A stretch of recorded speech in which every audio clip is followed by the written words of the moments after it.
বিশ্বকাপ নিয়ে মাতামাতি করতে বারণ করলেন শান্ত। বিশ্বকাপ ঘিরে প্রত্যাশার চর্চা সব দেশেই থাকে। বাংলাদেশ দলকে ঘিরে থাকা প্রত্যাশা প্রতি আসরেই অনেক উচ্চতে থাকে, কিন্তু বাস্তবতার সঙ্গে কতটা পার্থক্য সেটি স্পষ্ট করে মাঠের পারফরম্যান্স। আসছে জুনে টি-20 বিশ্বকাপ আসর যুক্তরাষ্ট্র ও ওয়েস্ট ইন্ডিজে। এবার বড় প্রত্যাশা রাখতে বারণ করলেন বাংলাদেশ অধিনায়ক নাজমুল হোসেন শান্ত। প্রত্যাশা খেলোয়াড়দের মাঝে চাপ সৃষ্টি করে, সেটি সম্ভবত বোঝাতে চাইলেন তিনি। মঙ্গলবার গুলশানে একটি অনুষ্ঠানে শান্ত বলেন, প্রতি বছর বিশ্বকাপের আগে অনেক কথা হয়, এটা করব সেটা করব। আমার একটা চাওয়া আপনাদের কাছে, প্রত্যাশা অত বেশি করার দরকার নেই। প্রত্যাশা মনের ভেতরে থাক সবার।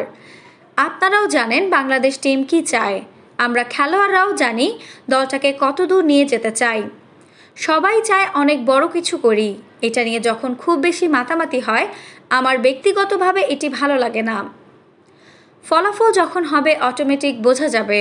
আমি বলতে পারি যে টিমটা খেলবে, তারা 120 ভাগ দেবে জেতার জন্য। এটা নিশ্চিত করেই বলতে পারি, প্রত্যেকটা ম্যাচ জেতার জন্যই খেলবে। অনেক বেশি আশা নিয়ে আমরা যাচ্ছি।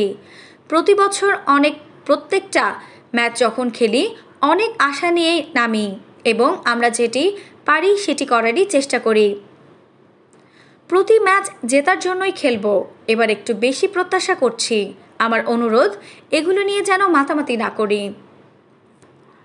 আফসানা নওরিন, বাংলা স্পোর্টস।